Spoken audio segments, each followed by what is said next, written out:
Hey guys, welcome back. Today we're going to talk a bit about olive undertones and olive skin and the most flattering type of makeup on olive skin. Now there can be various shades, but I'm going to stick to a particular shade that suits me best. So if you are somewhere around my skin tone and you have an olive undertone or you're not quite sure as to what shades are going to look good on you and to really bring out your features, then stay tuned. We're going to go through that. Also, I'm going to be testing out some new products that were sent to me in PR and also products that I've purchased on my own specifically for this look. So I have a whole bunch of products from YSL that they've sent me. I also have a foundation, or more like a skin tint actually. This is something that I purchased by myself. I'm going to start off with something that I rarely ever do on my channel, which is skincare. I don't really talk about it much, and I don't know why. It's not that I don't use good skincare. Maybe I didn't find it exciting. But today we're going to start off with skincare. I've already gone ahead and exfoliated and cleansed my skin. I'm going to start off with a moisturizer. This is a lightweight moisturizer. It's from Lancolm. It's their new Rénergie HCF Triple Serum. This has hyaluronic acid, niacinamide and ferulic acid in here. I recently was invited to the Lancolm launch event for this, and I was able to meet their team. So it was really nice to go in and speak with the experts there. And when I actually discovered all the nuances and all the ingredients that go into making a specialized skincare, it was quite eye-opening. We got to play with products. We got to look at the butters and the emulsifiers.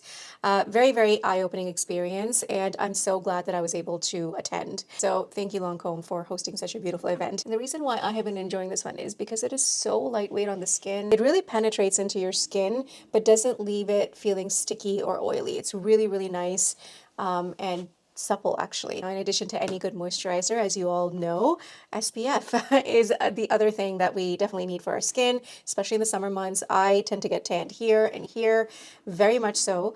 So I've been using this one from It Cosmetics. It's the Hello Sunshine Invisible Hydrating Serum Sunscreen in SPF 50.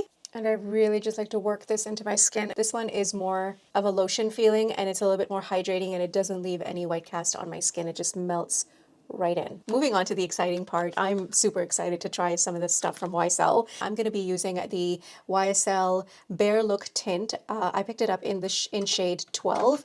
Now this is a skin tint and skincare hybrid in one. It's meant to be low to medium buildable coverage. It has botanicals in it such as marshmallow and hyaluronic acid. Now when it comes to the actual shade, it's a little bit warmer rather than being a little bit cooler. And because it's just so lightweight, I'm going to go in with my fingers and apply it rather than a brush. I feel that a brush, even though it may be a dense brush, it is going to soak in a lot of the product. I think I could have gone a little bit deeper than this, but they didn't have anything that would, suit my skin tone.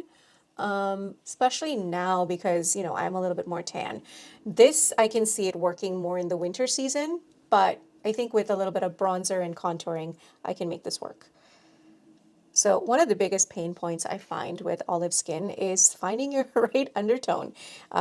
Yellow foundations, warm foundations are just too warm or orange. And then, of course, the cooler foundations are a little bit too pink, and they tend to go gray and ashy on somebody like me. It is a very tricky undertone to work with. With a product that is lightweight like this, you can get away with it. So I would say that if you are an olive skin tone, then lightweight products would probably be your best bet, especially if you like the formula, right? Certain brands out there are catering to olive skin tones now, which is amazing. All right, so this is with one layer of the skin tint. You guys can see it's super lightweight. You can still see my blemishes peeking through, and the skin just looks even, but it's still hydrating. I'm going to see if I can take some of the blemishes down a little bit more and add a little bit more coverage. And I certainly would recommend utilizing your fingers for this rather than a brush or a sponge. They also sent me the infamous Touche Eclat Illuminating and Corrector. I have two shades here in 4.5 and 5.5. I have a feeling that perhaps 5.5 is probably going to be my best bet. They do come in these little clicky type pens. So this is 4.5, this is 5.5. The 5.5 is a little bit more peachier and a little bit deeper than the 4.5. So I think for today, I'm gonna go in with the 5.5. I'm gonna blend this out with my BK Beauty Angie Hot and Flashy A506 brush. Amazing brush for concealer, and just the eye area in general. Oh.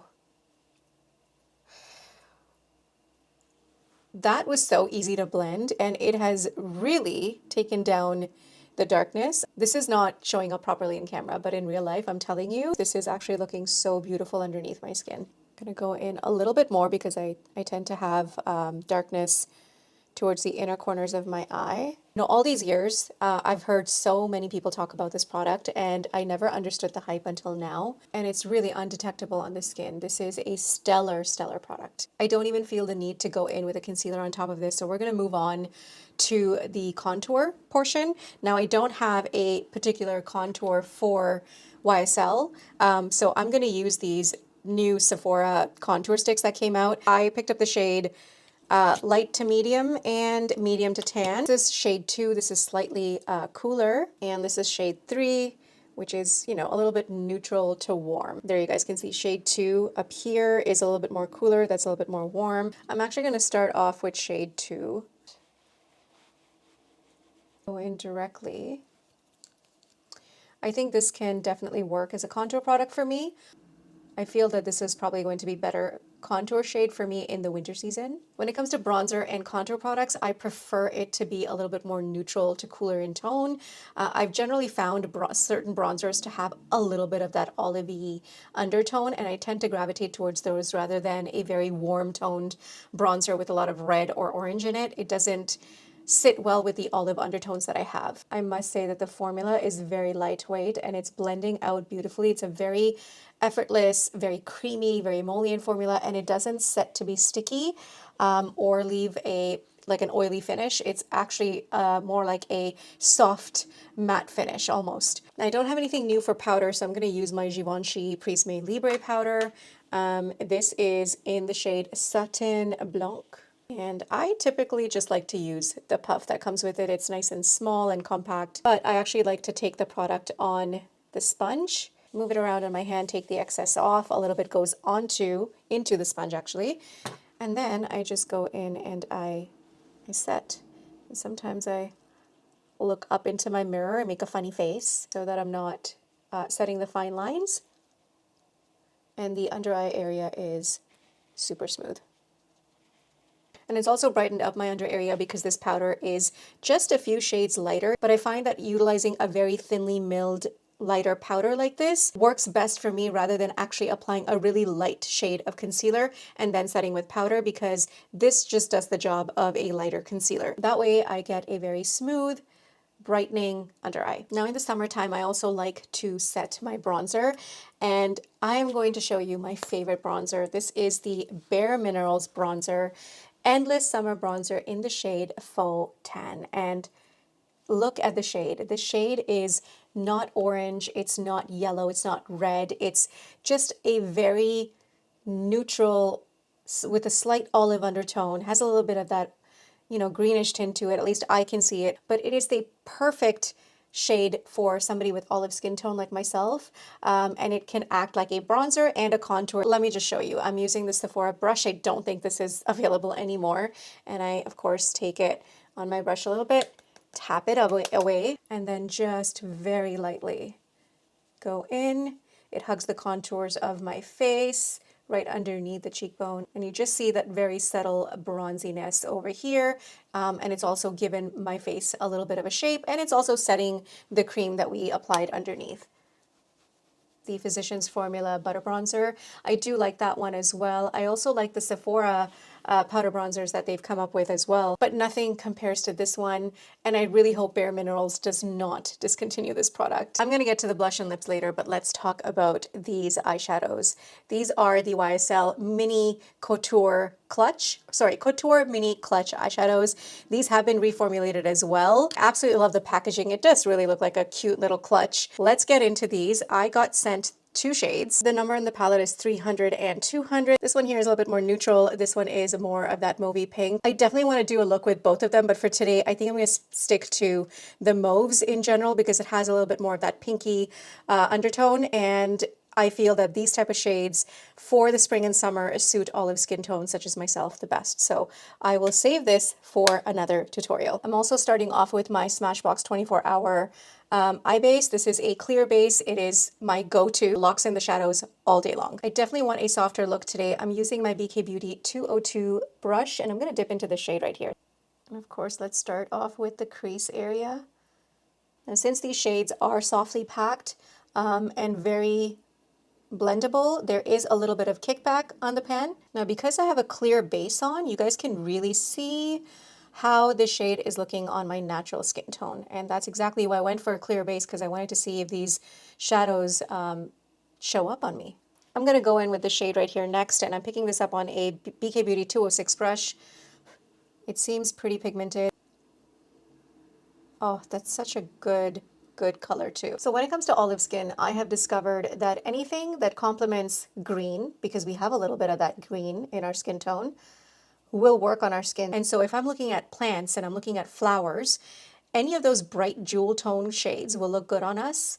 Anything that's a red, a purple, magenta, powdery blues, or even like vivid blues, think orchid. Those are the shades that is going to really make olive skin pop. And it doesn't always have to be the brights. It can also be the muted shades, depending upon the skin tone. So if you are fairer, you might be able to wear the muted shades. But if you have more of that rich chocolate skin tone, then the more saturated jewel tone shades would look great on you. I'm lucky enough to fall right in the middle of the spectrum, so I can go either way. Speaking of plums and purples, I'm going to go ahead and line my eyes. I'm using this Palladio eyeliner in the shade Eggplant. And I like using purples and plums, deep plums sometimes, because it just gives a little bit of a different variation other than your standard black eyeliner. So I'm just going to go ahead and line, trying to stick very close to the lash line. I'm using short strokes. And I'm going to take a flat brush like this and just blend it out. And I also like to take this to the bottom lash line, just on the outer edge, and then go ahead and soften this. Now for the fun part, which is this glitter topper here. I'm going to swatch this for you first. And oh, it feels so buttery. And I have it here on my hand. You guys can see that the base is a translucent base, and it has like gold sparkles on top. I am just going to go ahead with my fingers because I don't think that this is going to pick up with the brush. And I'm just going to lightly tap. Just for effect, like a little bit of that sparkly effect. And I like that it has a clear base because it's letting the eyeshadow underneath pop through. So it's going to mimic or take on the undertone of the eyeshadow base that you've put down. I cannot say that this is finely milled. Actually, well, yeah, it is. It kind of is. But you can see the specks of glitter in there. So if you're not a fan of super shimmery, chunky, glitter-ish type, you may not like this. I can't feel the particles on my hand, and I think the more, if you rub it in, the more softer they almost seem to get, and they stick to your skin. Like it's very sheer, it's very thin, and it doesn't feel heavy or weighed down on your eyelids. They did send me this in PR. This is the YSL Lash Clash Mascara. Everybody that I saw on the internet was raving about it. I know that this is not a waterproof version. I know that they have one, and if I like the formula of this, then I'm going to probably pick up the waterproof version.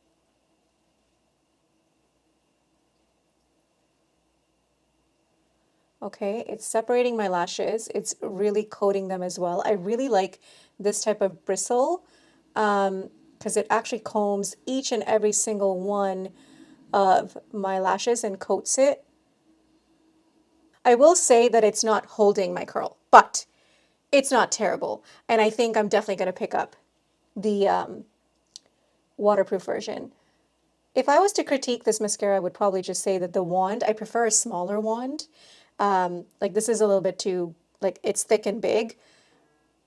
That's what she said. So here is my eyelashes done, both eyes. Finally, the finishing touches, blush and lips. The best blush shades that I've come to like are reds, magentas, and of course my very favorite purples. So if you want that very pinky baby doll kind of look, but if you have olive skin, go for a purple or something that has like a purple base, like a magenta or a plum. I'm going to be applying this with my Sonia Keshuk brush. I don't think that they have this anymore, but any sort of brush like this will work. This blush is from Give Beauty, and it's the Feeling Cheeky Amplifying Blush Duo in the shade Honeymoon Phase.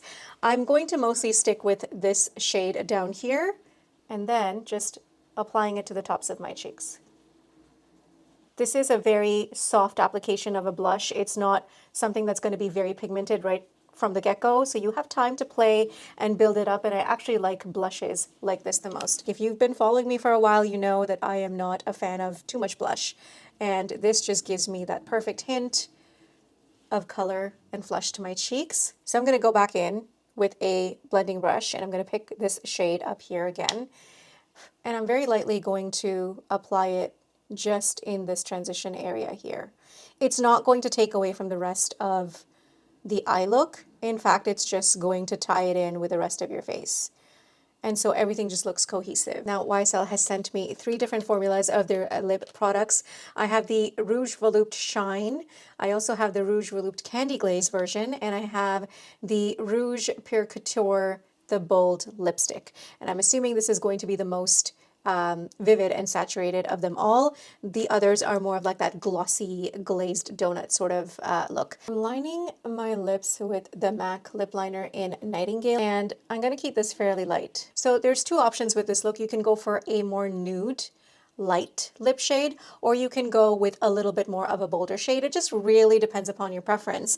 But the shade that we're going to stick to is something very similar to that plum magenta. And so I'm going to first go in with this Sephora Soft Matte and Easy Smooth Matte Lip Color. This is in the shade 15. I don't think it has an actual... Oh, it does. It's called No Big Deal. Slight bit of this on the center. And just blurring this out with my fingers. The Rouge Volupte Shine, this is in the shade 124 Rose. Dabbing on top just to give it a little bit of shine. These are actually super glossy and has a very nice shine to it. All right, guys, thank you so much for tuning in. I really hope you learned something from here. I hope I was clear enough to explain some of the nuances of olive undertones and olive skin. If you want me to do like a full dedicated color theory, color wheel video specifically for olives, then let me know. I am pleasantly surprised that I tried everything today and I loved everything today, including the things that I purchased myself. Skin tint, the blush, of course this I didn't purchase myself, but this eyeshadow formulation is amazing. I've always been a fan of the Rouge Volupte Shine. I have a few others in my arsenal and I'm glad that they were able to send me a few more shades. If you guys want to check out some of my other videos, I'm going to have them right here on the side, and have yourself a wonderful day wherever you guys are, and I'll see you in the next one. Bye.